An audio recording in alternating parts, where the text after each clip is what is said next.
kekuatan dalam hidupku, penolongku dalam kesesakan.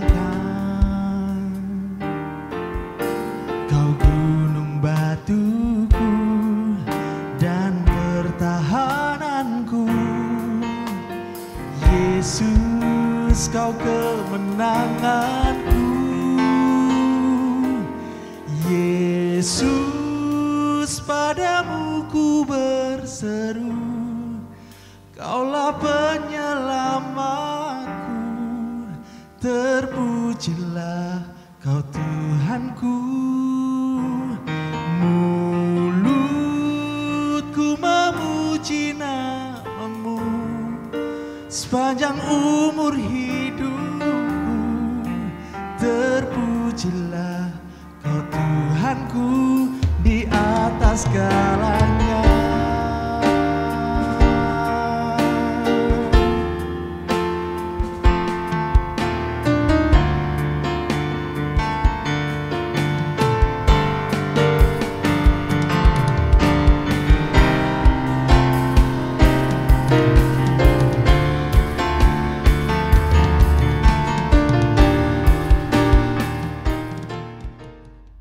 Bapak, Ibu, saudara-saudara yang dikasihi Tuhan, kita kembali bertemu pada renungan hati sehat pada hari ini. Sebelumnya, mari kita berdoa. Bapa kami yang di surga, kami mengucap syukur atas segala kasih Tuhan kepada kami, sehingga kami bisa merenungkan firman Tuhan pada acara renungan hati sehat hari ini. Kami mohon kuasa kasih Tuhan dan tuntunan Roh Kudus yang menolong kami agar kami bisa memahami firman Tuhan yang kami renungkan. Agar firman ini menjadi tuntunan di dalam kehidupan kami.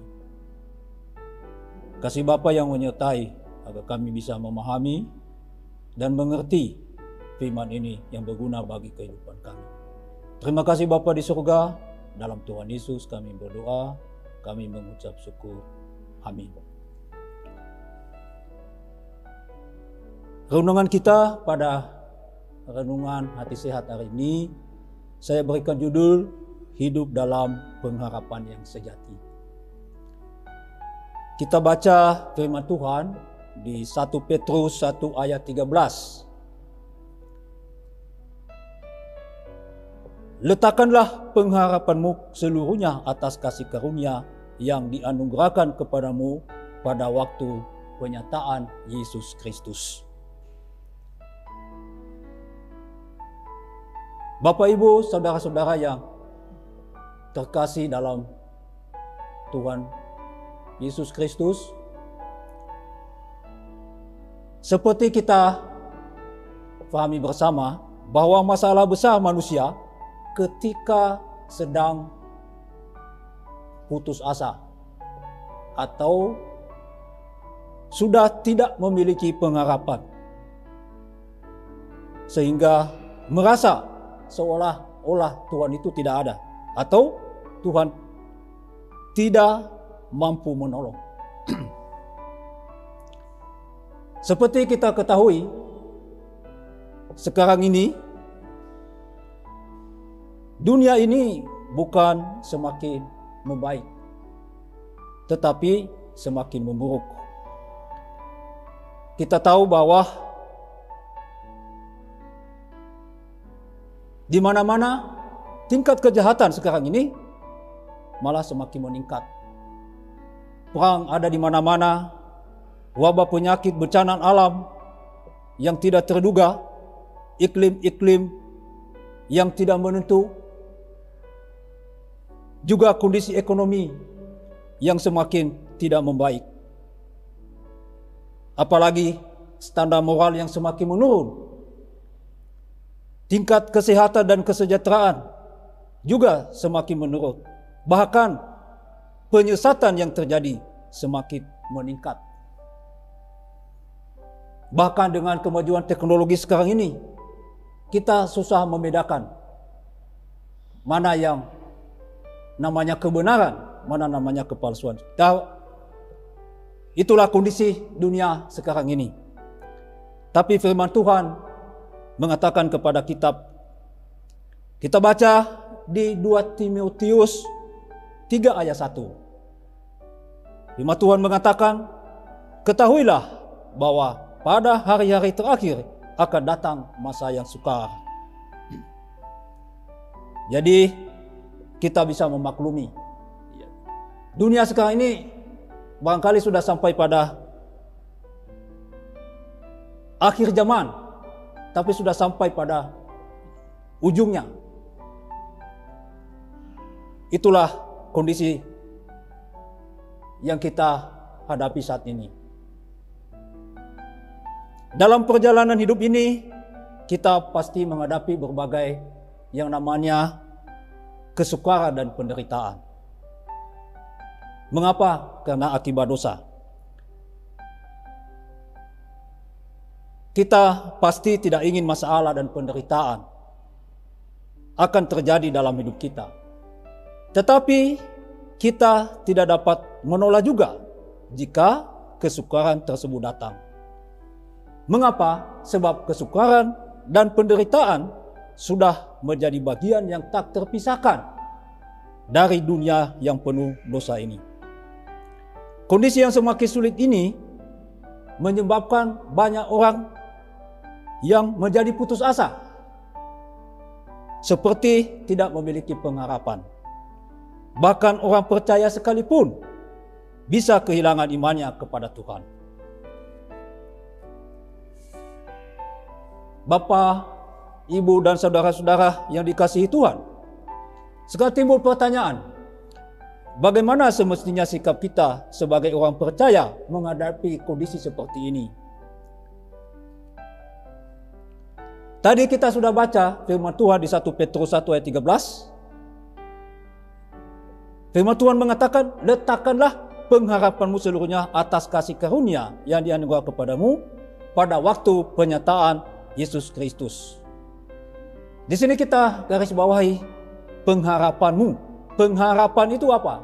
Pengharapan itu adalah sesuatu yang diharapkan atau keinginan untuk menjadi kenyataan. Jadi pengharapan itu adalah kebutuhan mendasar bagi setiap orang beriman. Ketika tidak ada lagi pengharapan, hidup ini pun akan berakhir. Namun hanya ada satu tempat untuk menemukan pengharapan sejati. Alkitab mencatat bahwa pengharapan sejati ditemukan dengan menghadapkan wajah kita kepada Allah. Sebenarnya kita bersyukur kalau kita menghayati tragisnya hidup ini. Sebab dengan menghayati tragisnya hidup ini, kita menatap kehidupan yang akan datang sebagai pengharapan kita. Kita tidak lagi mengharapkan ada sesuatu dari dunia ini yang dapat membahagiakan kita. Kita tidak lagi menaruh harapan kita memperoleh kebahagiaan di dunia ini. Pengharapan kita hanya pada Tuhan dan kerajaannya. Yang penting, mari kita menjalani hidup ini dengan selalu mengucap syukur dan menyadari bahwa kita adalah makhluk kekal. Hidup di bumi ini hanyalah sementara. Tetapi ada kehidupan setelah itu, yaitu di kekekalan, yaitu di kerajaan Tuhan yang akan datang. Artinya, orang yang menghayati kekekalan hidup di dalam pengharapan. Pengharapan kita itu apa? Kita sebagai manusia hanya menunggu 3 hal saja dalam menjalani kehidupan ini.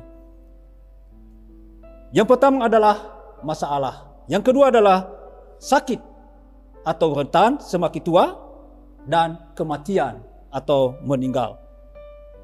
Mau tidak mau, bagaimanapun kita tidak bisa menghindari ketiga hal ini.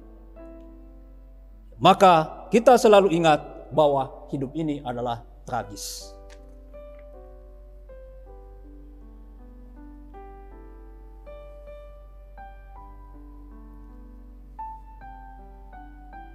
Dalam renungan kita tadi, timbul pertanyaan bagi kita sebagai orang percaya kepada Tuhan. Pertanyaannya adalah, mengapa manusia harus memiliki pengharapan? Untuk menjawab pertanyaan ini, kita patut mengikuti keteladanan Rasul Paulus dalam perjalanan imannya sebagai seorang murid Kristus sejati yang memiliki pengharapan yang teguh. Ia dapat mengakhiri garis finish dengan baik karena memiliki pengharapan yang benar, yaitu pengharapan Injil. Apa teladan yang bisa kita pedomani di dalam kehidupan Rasul Paulus dalam mencapai garis finish? Yang pertama adalah Rasul Paulus selalu bertumbuh dalam kebenaran. Memiliki kerinduan untuk terus bertumbuh dalam kebenaran meskipun menghadapi tantangan yang berat. Yang kedua, yang menjadi teladan bagi kita untuk selalu memiliki pengharapan, yang Rasul Paulus lakukan di dalam pelayanannya adalah selalu berbuah dalam perbuatan. Pengharapan yang benar dibuktikan dengan kehendak hatinya yang kuat untuk hidup benar di hadapan Tuhan, sehingga ia memperlihatkan buah roh dalam hidupnya. Yang ketiga, yang kita teladani adalah selalu bertahan dalam iman. Kekristenan sejati diukur dari kesetiaannya dalam melayani Tuhan hingga akhir dan menjaga hati yang takut akan Tuhan. Sebagaimana Paulus pernah melewati berbagai peristiwa, sekalipun dalam keadaan bahaya, bahkan mengancam nyawanya, tapi semuanya itu tidak membuatnya surut dalam melayani Tuhan. Ia malah terus berusaha giat melayani dan mengakhiri pertandingan iman dengan baik. Begitu juga seharusnya dengan kita. Milikilah pengharapan yang benar di dalam Tuhan. Apa yang kita alami saat ini, jika kita memiliki iman dan pengharapan, maka apapun tantangan dan persoalan hidup ini tidak akan membuat kita goyah. Justru sebaliknya, pembentukan manusia rohani kita terjadi ketika kita mengalami berbagai permasalahan hidup. Keadaan apapun yang kita alami, baik penderitaan maupun kesengsaraan, tidak akan dapat memisahkan kita dari kasih Tuhan. Karena itu milikilah pengharapan di dalam Tuhan. Pengharapan itu seperti setitik cahaya di tengah kegelapan. Jika masih ada pengharapan, maka ia akan menemui sumber cahaya tersebut. Kita baca Roma 5:3-5. Firman Tuhan mengatakan, dan bukan hanya itu saja, kita malah bermegah juga dalam kesengsaraan kita. Karena kita tahu bahwa kesengsaraan menimbulkan ketekunan, dan ketekunan menimbulkan tahan uji, dan tahan uji menimbulkan pengharapan. Dan pengharapan tidak mengecewakan, karena kasih Allah telah dicurahkan dalam hati kita yang telah dikaruniakan kepada kita. Jadi pada firman Tuhan yang telah kita baca di Roma 5 ayat 3-5 menekankan bahwa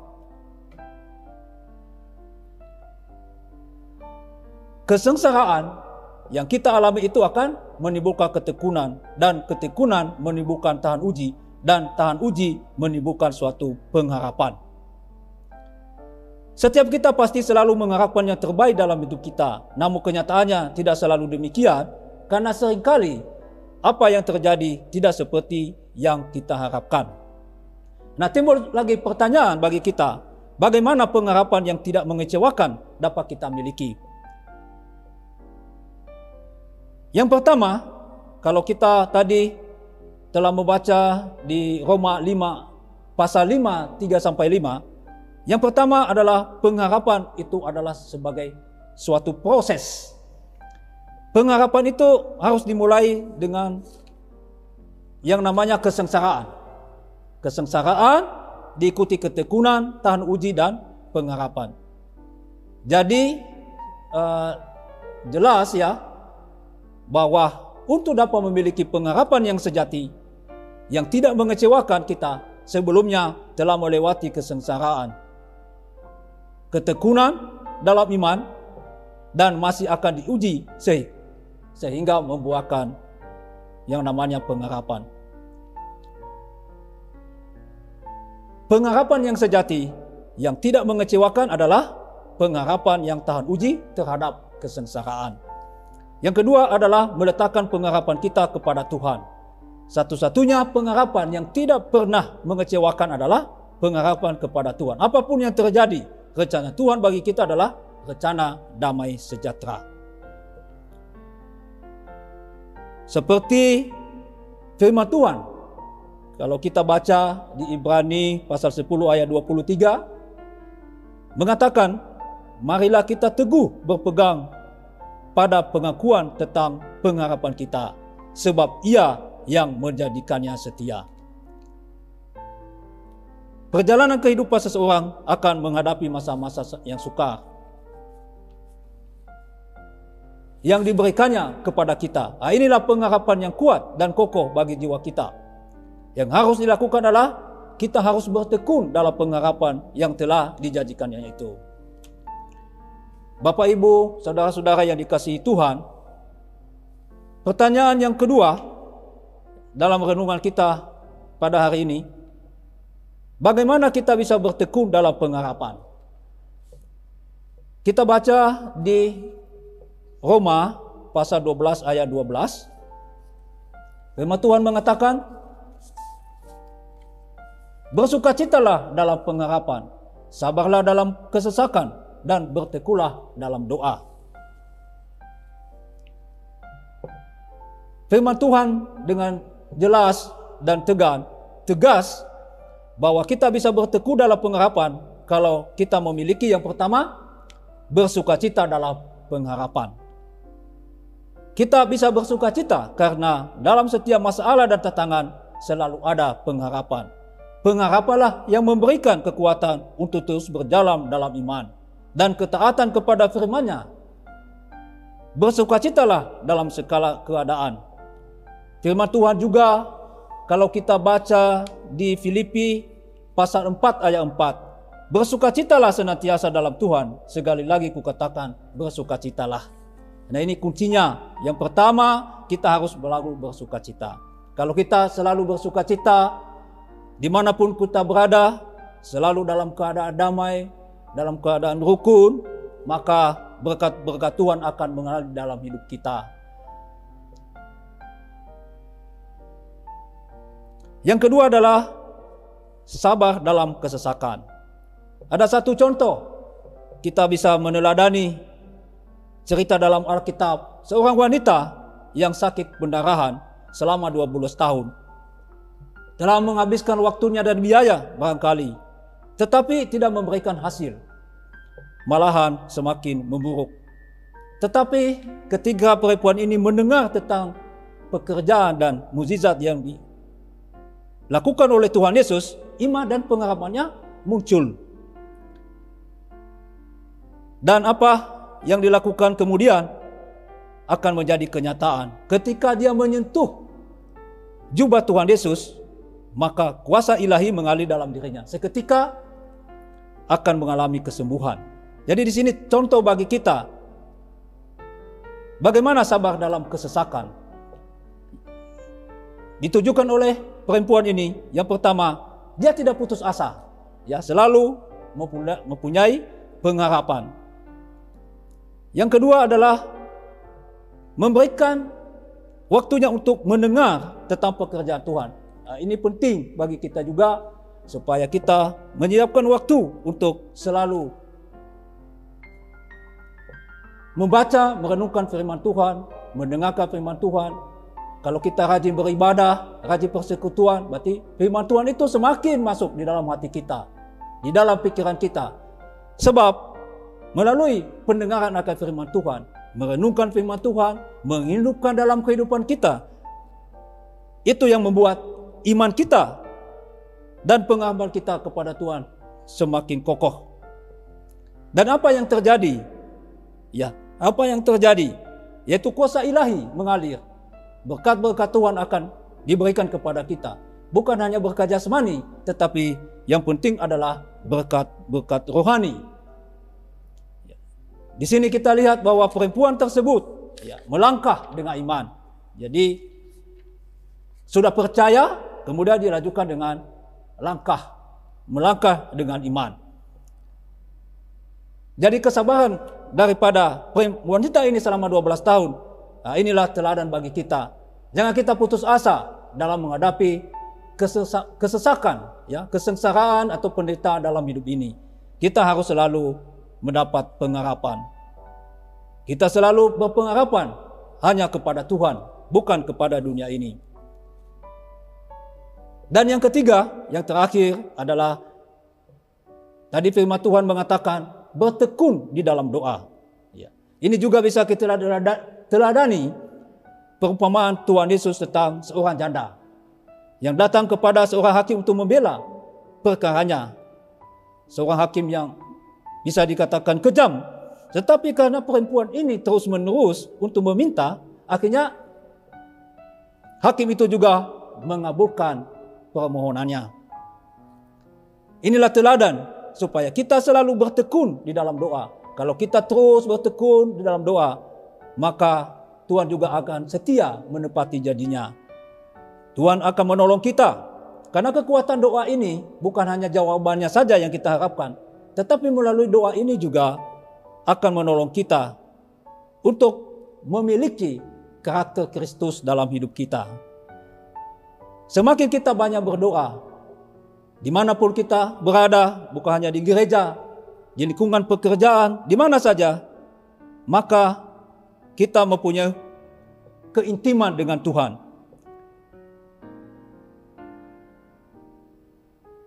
Di tengah-tengah kesukaran dan ketika kita turut bertekun, Tuhan akan memberikan pengharapan yang memberikan kita kekuatan bagi kita dalam menjalani hidup ini. Bapak Ibu, saudara-saudara yang dikasihi oleh Tuhan, kalau kita bertekun di dalam Tuhan, marilah kita menjalani hidup ini selalu berpengharapan kepada Tuhan. Itulah pengharapan kita yang sejati, itulah pengharapan Injil. Sehingga apapun yang kita hadapi dalam hidup ini, baik kesukaran, kesengsaraan sekalipun, ya kita hadapi. Pengharapan kita ini jangan kita berharap pada dunia ini, pada kekuasaan, pada kekayaan. Itu kan hanya sifatnya sementara. Tapi yang kita harapkan, pengharapan kepada Tuhan dan kerajaannya. Tinggal kita memilih, mau berharap kepada siapa? Mau berharap kepada Tuhan atau berharap kepada dunia ini? Otomatis kita sebagai orang percaya, sebagai anak-anak Tuhan, mari kita berharap kepada Tuhan. Sehingga apapun yang kita alami di dunia ini bisa kita lewati dengan penuh sukacita. Terima kasih, kiranya firman ini memberkati kita dalam menjalani seluruh kehidupan kita dimanapun kita berada. Sebelum kita tutup, mari kita berdoa. Bapa kami yang di surga, kami mengucap syukur atas kasih Tuhan telah menolong kami. Kami telah merenungkan firman Tuhan. Kami mohon kuasa kasih Tuhan agar kami dalam menjalani kehidupan ini, kami menaruh pengharapan kami hanya kepada Tuhan. Sehingga apapun yang kami alami dalam hidup kami, baik itu kesengsaraan, penderitaan sekalipun, dapat kami jalani dengan penuh sukacita. Karena pengharapan kami hanya kepada Tuhan. Bapa, kuasa kasih Bapa, Tuhan Roh Kudus yang menolong kami agar firman ini kami hidupkan dalam kehidupan kami dimanapun kami berada. Terima kasih Bapa di surga, segala kemuliaan, pujian kami panjatkan hanya bagi Tuhan selama-lamanya. Dalam Tuhan Yesus kami berdoa, kami mengucap syukur. Amin. Tuhan Yesus memberkati.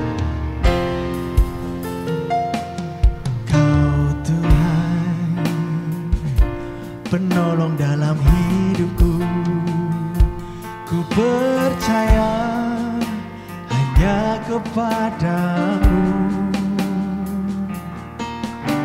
Kau pegang tanganku dan tuntun langkahku.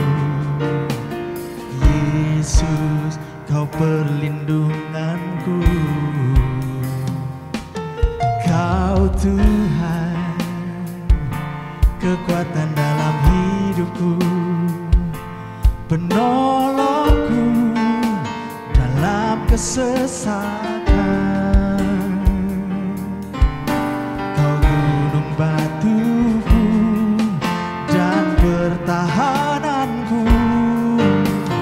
Yesus, kau kemenanganku.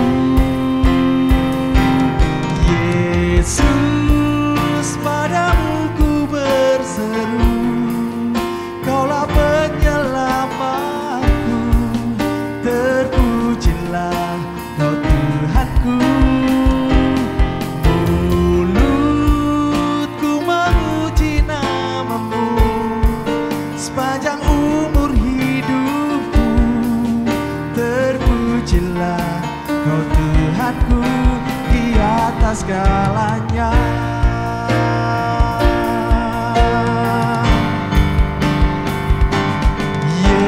Yesus, padamu ku berseru, Kaulah penyelamatku. Terpujilah Kau Tuhanku. Mulutku memuji namamu sepanjang umur hidupku. Terpujilah Kau Tuhanku di atas segalanya.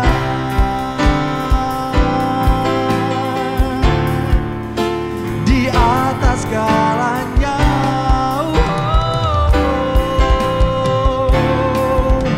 Di atas segalanya.